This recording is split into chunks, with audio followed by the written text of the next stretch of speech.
নমস্কার বন্ধুরা, আমি চন্দন, ফিল্মি চন্দন চ্যানেলে আপনাকে স্বাগত। আজকে একটা নিয়ে চলে এলাম নতুন একটা মুভি রিভিউ নিয়ে, ধারক 2, যেটা গতকাল 1 আগস্ট রিলিজ হয়েছে। এটা একটা পিওর লাভ স্টোরি বই।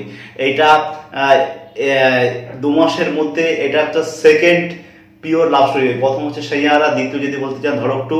কিন্তু আমি যদি সেইয়ারা যদি আপনারা দেখে থাকেন আর যদি ধরক 2 দেখেন, আপনারা কিন্তু যদি সেই অর্থে ঠিকভাবে দেখেন বা মুভিটা ঠিকভাবে ফিল করেন, সেই অর্থে দেখলে ধরকটা কিন্তু আগে লাগবে। ধরক 2 একটা অসাধারণ অসামান্য মুভি, আমার ভালো লেগেছে। মানে লাভ স্টোরি মুভি, সেটা যেমন মিউজিক্যাল ড্রামা লাভ স্টোরি ছিল, কিন্তু এইখানে মিউজিক্যাল ড্রামা লাভ স্টোরি যে চিরাচরিত যে কাহিনী থাকে সেইখান থেকে একটু আলাদা। এটা একটা কাহিনী। এইটা মুভিদের মধ্যে লাভ স্টোরি হয়তো আপনি যদি ধরক 1 যদি দেখে থাকেন, এটা কারণ ধরক 2 একটা সিকুয়েল হচ্ছে ধরক 1। ধরক 1 যেটা ছিল 2018 সালে রিলিজ হয়েছিল, সেইখানে আপনি ঈশান খট্টর আর জাহ্নবী কাপুরকে দেখতে পাবেন, আর বাবা আশুতোষ রানা ছিলেন। কাহিনীটা সেই একই কাহিনী, সিকুয়েল যেহেতু হচ্ছে একই কাহিনী একটা আশা করা যায়, কিন্তু সেটার থেকে এটা অনেক অনেক অনেক বেটার আমার মনে হয়েছে। কারণ এই মুভিতে অনেক শিক্ষণীয় কিছু ব্যাপার আছে, অনেক কিছু বলা যায়। বা যারা ল ল নিয়ে পড়াশোনা করেন তাদের কিছুটা ব্যাপার আছে, ঠিক আছে। আরো অনেক কিছু, যেখানে এমন কিছু অনেক জিনিস আছে যারা পড়াশোনার মাধ্যমে, যারা শিক্ষার মাধ্যমে সেটা জানতে পারবে। মুভিটার যে ডিরেক্ট করেছে সে হচ্ছে সাজিয়া ইকবাল। সাজিয়া ইকবালের এটা সেকেন্ড ডিরেক্ট করা মুভি। আর সাজিয়া ইকবাল আগে 13 বছর প্রোডাকশন ডিজাইনার হিসাবে কাজ করছে ইন্ডাস্ট্রিতে। এইটা তার সেকেন্ড ডিরেক্ট করা মুভি। আচ্ছা, এই মুভিটা ধর্মা প্রোডাকশন যেমন এটা ছিল, প্রথমটা যেমন ছিল, আর এটা দ্বিতীয়টা হচ্ছে ধর্ম প্রোডাকশনেরই মুভি। সত্যি মুভিটা অ্যাকচুয়ালি বলতে গেলে দেখা যায় মুভিটাতে অসামান্য মুভি, ভালো মুভি ছিল, মানে ভালো লাগবে না। আপনি যখন মুভিটা দেখতে বসবেন, আপনাকে ধরে রাখবে, যে কোথাও আপনাকে একটু বোরিং ফিল করাবে না, কিছু করাবে না। মোটামুটি মুভিটার মধ্যে ভালো এবং অনেক শিক্ষণীয় ব্যাপার এর মধ্যে পাবেন। যেমন সাউথ মুভিতে, এমনি যে কোনো মুভিতে আপনি যাই মাসে অ্যাকশন ফিল্ম হোক না কেন, লাভ স্টোরি ফিল্ম যাই হোক না কেন, তার মধ্যে একটা শিক্ষণীয় যে ব্যাপার থাকে, সেরকম এই সিনেমাতেও ধরকটুতে আপনি একটু শিক্ষণীয় ব্যাপারগুলো পাবেন। আচ্ছা, এখানে স্টার কাস্ট বলে রাখি। স্টার কাস্ট আছে সিদ্ধার্থ চতুর্বেদী। সিদ্ধার্থ চতুর্বেদীর আমি সত্যি বলতে, আমি আগে শুধু একটাই বই দেখেছি, যেটা রণবীর সিং এর সঙ্গে ছিল, গালি বয়। আর তারপরে কিন্তু সিদ্ধার্থ চতুর্বেদীর কোনো বই দেখিনি, কোনো মুভি আমি দেখিনি। আর তার আছে তৃপ্তি ডিমরি। তৃপ্তি ডিমরি নাম আসলে প্রথমে যে কথাটা মাথায় আসে, সেই অ্যানিমেলের সেই সঙের কথা মাথায় আসে। তৃপ্তি ডিমরিকে আমরা পাইছি না। তৃপ্তি ডিমরি এখন মোটামুটি ভালো ব্যাক টু ব্যাক মুভি আসতেছে, মানে ভালো মোটামুটি। আগে যে প্রথম দিকটা যে অভিনয় করতে, এখন অভিনয় দক্ষতা অনেকখানি সাবলীল হয়েছে। তার সঙ্গে সঙ্গে আছে সৌরভ সাজদেবা, আর তার সঙ্গে বিপিন শর্মাকে হয়তো, বিপিন শর্মার নাম বলে যে মুভিটার মাথায় আপনাদের যে নামটা আসবে, সেটা হচ্ছে গজনীর ভিলেন। আমির খান যে অভিনীত যে গজনী ছিল, তার যে ভিলেন ছিল বিপিন শর্মা, সেই বিপিন শর্মা আছে। আর সৌরভ সাজদেবা বলতে, সৌরভ সাজদেবাকে আপনারা যদি বলেন, যে সৌরভ সাজদেবার নাম বললে যে মুখটা আপনার ভেসে আসবে, সেটা হচ্ছে সেই পুষ্পার যে সেই বিখ্যাত হেলিকপ্টার সিন, সেটা আপনাদের মাথায় আসবে। ইসমে মেরে কুত্তা ভি নেই বেটেগা। সৌরভ সাজদেবার কিন্তু গলার ভয়েসটা কিন্তু অসামান্য, খুব সুন্দর। আর এরা দুজন হচ্ছে একটা মুখ্য চরিত্র ছিল, অসাধারণ। যতটুকু এতে স্ক্রিন প্রেমিক আছে, যেটা আপনাদেরকে খুব সুন্দর লাগবে দুজনেই। আচ্ছা, বিপিন শর্মা হচ্ছে যে হিরো আছে, তার বাবা সাজবে। আর হচ্ছে যে সৌরভ সাজদেবা হচ্ছে একটা মানসিক পেশেন্ট বা সাইকো বলতে পারেন, ঠিক আছে। এই সাইকো হিসেবে এই মুভিতে দেখানো হয়েছে। সম্বন্ধে বলি, মুভি স্টোরি হচ্ছে প্রথমেই এটা সম্পূর্ণ যেমন সিকুয়েল 1-এ ছিল ধরকে, সেইটাকেই এখানে সেই সিকুয়েল অনুযায়ী এটাকেও এখানে ধরানো হচ্ছে। প্রথমে যেমন সেই কাস্টিং এর ব্যাপার ছিল, ঠিক আছে, একই ধর্মের দুটো কাস্ট, নিচু জাতি উঁচু জাতি, এইখানেও সেই নিচু জাতি উঁচু জাতি, এই দুটো ব্যাপার দেখানো হয়েছে। আমি এই নিচু জাতি উঁচু জাতি একটা বলতে চাই, আমাদের হয়তো কোনো রাজ্যে বা অন্য কোথাও হতে পারে, কিন্তু আমাদের রাজ্যে মানে আশেপাশে কিন্তু ধর্ম নিয়ে প্রচুর সমস্যা, ঠিক, ধর্মে বিরোধ, ধর্মে হিংসা, এটা চলছে। কিন্তু এই একই জাতির নিচু জাতি উঁচু জাতি, এইটা এখনকার যে সমসাময়িক ব্যাপারে, সমসাময়িক সময়, এটা কিন্তু দেখা যায় না। কিন্তু এই মুভিতে মোটামুটি দেখানো হয়েছে। হয়তো অন্য কোথাও হতে পারে, অন্য কোনো রাজ্যে, অন্য কোনো স্টেটে হতে পারে, ঠিক আছে, কিন্তু আমাদের পশ্চিমবঙ্গে আমি যতটুকু জানি যে একই হয়ে, একই হয়ে যে উঁচু নাচি নিচু নাচি, এটা হয় না। হ্যাঁ, একটা হয়, আমরা যেমন বামুন আর বৈষ্ণব, বা বাবুনদের মধ্যে এটা কিছু কিছু বাজার সম্ভ্রান্ত বাবুন পরিবারের তারা কিন্তু অন্য জাতের মেয়েকে বিয়ে করতে যায় না, সে কিছুটা সামান্য, এখন ওসব কোনো ম্যাটার করে না, এখন ওই উঁচু জাতি নিচু জাতি এই ব্যাপারটা আসে না, কিন্তু এই মুভিতে কিন্তু দেখানো হয়েছে এবং খুব ভালোভাবে উপস্থাপন করা হয়েছে।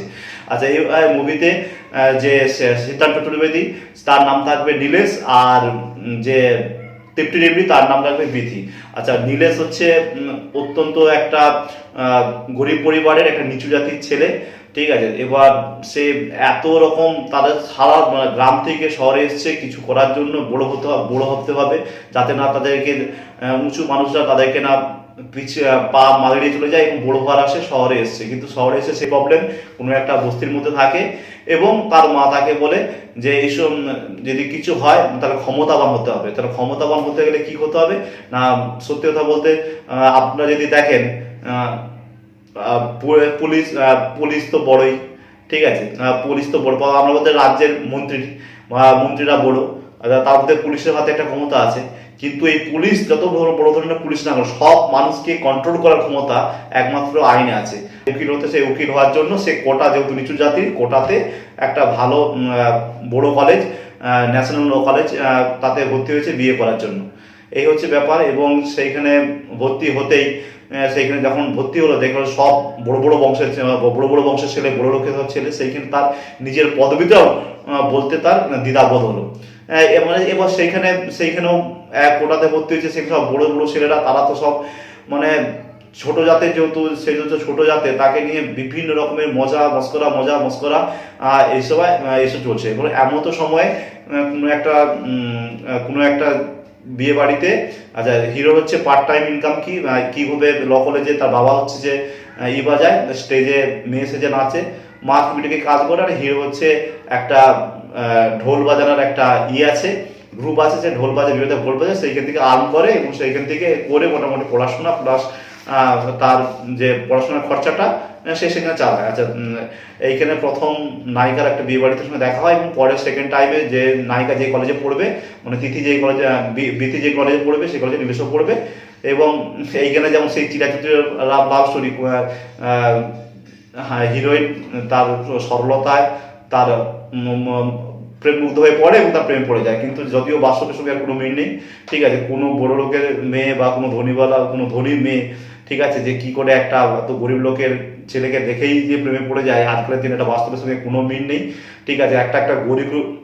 আজকালের দিনে একটা গরিব পরিবারের মেয়ে, সেও দেখে যে ও ছেলেটার টাকা আছে কিনা, তার বাইক আছে কিনা, তার ঘর আছে কিনা, তবেই প্রেমে পড়ে, না হলে প্রেমে পড়ে, ঠিক আছে। এটা সিনেমা বলেই সম্ভব।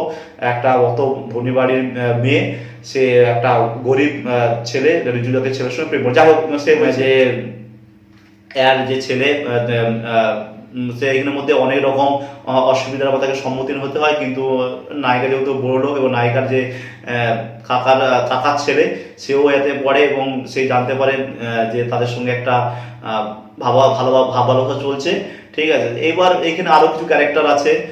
এখানে শেখর বলে একটা ক্যারেক্টার আছে কলেজের মধ্যে, সেটা খুব অসাধারণ ক্যারেক্টার, তার যে প্রত্যেকটা কথা আপনাদেরকে ভালো লাগবে। এবং সবশেষে সমস্ত রকম প্রতিকূলতাকে ছাড়িয়ে তারা একে অপরের জয় হবে, এইটাকে মুভিতে দেখানো হয়েছে। এবার মুভিতে ইন্টারেস্টিং ব্যাপার আছে, আপনি যদি দেখেন মুভিতে বিপিন শর্মা যে বাবা সেজেছে, তার একটা অসাধারণ অভিনয় আছে, এই মুভিতে একটা অসাধারণ অভিনয় আছে এবং তার যে প্রত্যেকটা কথা ভালো লাগবে। যে নীলেশের যে মা আছে, সে যে কথাগুলো বলবে, ঠিক আছে, তার কথাগুলো ভালো লাগবে। এখানে একটা খুব সুন্দর, যে এটা জঙ্গল, এখানে জঙ্গলে সবাইকে মেরে তোমাকে বাঁচতে হবে, ঠিক আছে, একসঙ্গে বাঁচা যাবে না। এইসব যে অনেক কথাগুলো যে আছে এই মুভির মধ্যে, খুব ভালো লাগবে আপনার থেকে। আর হচ্ছে বলে দিই, সৌরভ সচদেবা যে অভিনয়টা করেছে, সে একটু সাইকো, কি লেভেলের সাইকো, আপনি এটা ইন্টারেস্টিং স্টোরি। সে সবাইকে শুধু যারা নিচু জাতের ছেলে যখন উঁচু জাতের মেয়ের সঙ্গে প্রেম করে বা করে, তখন সেই নিচু জাতের যে ছেলেগুলোকে সে একটাকে ধরে মেরে দেয়। এবার সে কেন মেরে দেয়, তার কারণ কি, এই মুভিতে একটা কি ব্যাপার চলছে সে আপনি বুঝতে পারেন। সৌরভ সচদেবা ওটা অসাধারণ, কখনো ছেলেকে ধরে মারছে, অথবা মেয়েকে ধরে মারছে, ঠিক আছে। সে যখন বয়সে সেটা ডায়লগ বলে, আমি পয়সার জন্য এসব করছি না, আমি সমাজকে ক্যাচড়া মুক্ত করছে, নোংরা মুক্ত করছে, এইসব ব্যাপার সবার শেষে মারাও যাবে। এই সরস্বতী ক্যারেক্টারটা কি জন্য সে আর মারছে, কার জন্য এত রাগ, ঠিক আছে, সেও মোটামুটি এইটুকু বোঝা গেছে যে নিচু জাতের ছেলেদের তার একটা ঘৃণা রয়েছে মোটামুটি, সেটা বইয়ের মুভির মধ্যে আপনারা দেখতে পাবেন। এই এই হচ্ছে কাহিনী। মোটামুটি ওভারঅল বলতে গেলে মুভিটা খুবই ভালো মুভি, ঠিক আছে। মুভির প্রত্যেকটা কথা কিছু শেখার কিছু ব্যাপার আছে মুভিতে, ঠিক আছে। কিন্তু কাহিনী সেই প্রথম যেটা ছিল সেটার মতোই, উঁচু কাস্ট নিচু কাস্ট এই নিয়ে মুভি, ঠিক আছে। উঁচু কাস্টে যারা উঁচু কাস্টের অত্যাচার করে, এবং বইয়ের কিছু কিছু অংশ আছে খুব হিরোর মুখে কাদা ফেঁকে দেওয়া, হিরোর গায়ে পিচ্ছাপ করে দেওয়া, মানে এমন এমন ব্যাপার আছে আপনারা যদি দেখেন আপনাদের চোখে জল আসবে। সত্যিকারে যদি এরকম কোথাও হয়ে থাকে এখনো পর্যন্ত উঁচু কাস্ট নিচু কাস্টের এত অত্যাচার, যদিও এখন ওটা আমাদের তো এখানে হয় না, আমাদের যেটা এখন যেটা সমস্যা চলছে এখন ওই ধর্মে বিভেদ চলছে, ধর্মে হিংসা চলেছে, এইসব ব্যাপারগুলো আমাদের এখন মানে যতটা চলছে তার থেকে বেশি রাজনীতি বড় করে বাড়িয়ে দেখায়, এটা আসলে এই ব্যাপারটা কিন্তু চলছে। কিন্তু আমাদের এখানে ওই একই জাতের উঁচু জাত নিচু জাত এই ব্যাপারটা নেই।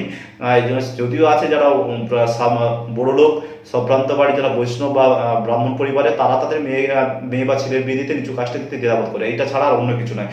বলবো বাঙালি হয়ে বাংলাকে সাপোর্ট করুন, এবং প্লিজ প্লিজ প্লিজ বলবো আমার চ্যানেলটা একটু প্লিজ সাবস্ক্রাইব করুন, ঠিক আছে। নমস্কার।